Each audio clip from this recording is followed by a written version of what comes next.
مساء الخير على حضراتكم، تحياتي ليكم جميعا. ما تنسوش اول حاجة تصلوا على النبي في التعليقات، ودعواتكم لاخواتنا الفلسطينيين ان ربنا سبحانه وتعالى ينصرهم ويرفع عنهم باذن الله. اليوم مبروك للنادي الاهلي، النهاردة فوز غالي وفوز صعب على فريق، يعني فريق عنيد. مودرن سبورت دايما مبارياته مع النادي الاهلي مباريات جامدة، فريق كبير وفيه سكواد لعيبة عالية بصراحة، وعمل ماتش كبير، ولكن الخبرات بتفرق.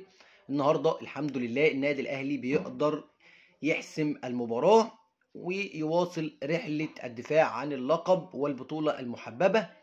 مليون مبروك للنادي الاهلي، ومليون مبروك لجماهير النادي الاهلي العظيمة، ومليون مبروك للجهاز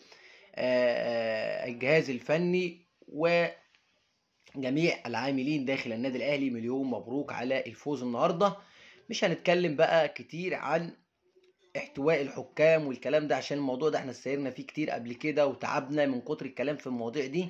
ولكن محمد عادل النهارده بيلغي هدف، هو حكم الفار للنادي الاهلي، هدف صحيح مليون في المية، ما فيهوش اي حاجه. وسام ابو علي مفيش اي عرقله منه تجاه اللاعب عمرو السيسي. اللاعب وسام ابو علي بيلمس الكرة وقفشه بيجيب الجون، واللي حصل اتلغى. المهم ان النادي الاهلي قدر يحسم المباراة. وبرضه مش هنقطع في اللعيبة ونقطع في الشناوي اللي دخل فيه هدف النهاردة، ما يخشش في عيل صغير. كل الدعم للكابتن محمد الشناوي، ان هو ربنا يسهل الحال ان شاء الله يركز وان شاء الله يرجع لمستواه، سواء كان قاعد في النادي الاهلي مكمل او خارج. الشناوي حارس كبير ما ننساش، وكل الدعم ليه ان شاء الله يرجع لتركيزه ويكون بكامل تركيزه داخل الملعب. الشناوي حارس كبير، نتمنى له التوفيق. وبرضه النهارده يا جماعه شفت رضا سليم وشفت بيرس تاو، بالاخص اللاعب اللي بقاله فتره المدير الفني مقعده. اتمنى من اداره الاسكاوتنج ولجنه التخطيط ومارسيل كولر ان هم يعيدوا النظر تاني في رحيل اللاعب بيرس تاو او رضا سليم، لان انت النهارده ما تضمنش هتطلع لاعب. يا جماعه اللعيبه دي لا خلاف عليها، لعيبه كبيره، لعيبه كبيره. طلع لاعب من دول النهارده ما تعرفش تجيب نفس امكانيات اللاعب، هي دي اللي هتكون المشكله. ولكن اتمنى ان هم يعيدوا النظر تاني. مليون مبروك للنادي الاهلي مره تانيه. اروح مع حضراتكم لحكايه المهاجم. انا النهارده طبعا متابع كل الاخبار طول النهار، ولكن حاولت اجيب اهداف ومباريات للمهاجم رقم واحد، لان لما اداره الاسكاوتنج ولجنه التخطيط والمدير الفني والكابتن محمود الخطيب بيجتمعوا في حاجة ويتفقوا عليها كلك مع بعض، بتكون دي الخيار الأول وبيخلصوها بأي وسيلة أيا كان، وهو اللاعب كيفن كيروس أو كيفن كارلوس.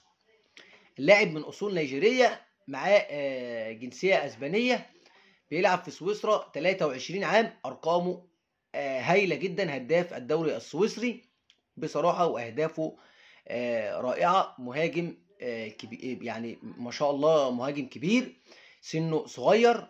ان شاء الله ده الخيار الاول وبيخلص، وان شاء الله هنشوف المهاجم ده في النادي الاهلي باذن الله.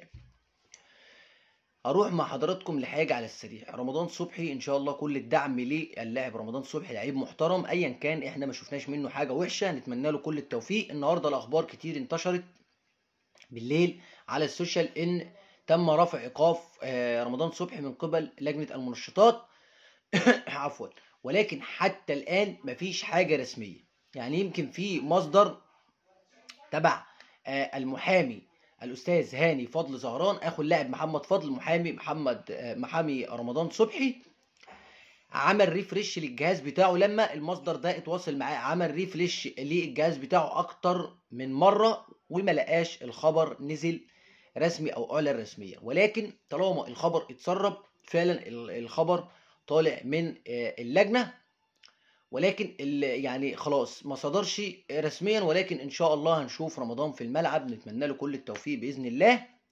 يعني لعيب محترم، وان شاء الله نشوفه في الملاعب، نتمنى له كل التوفيق وسنه صغير لسه. تحياتي ليكم، ما تنسوش اللايك والشير، ودمتم في امان الله.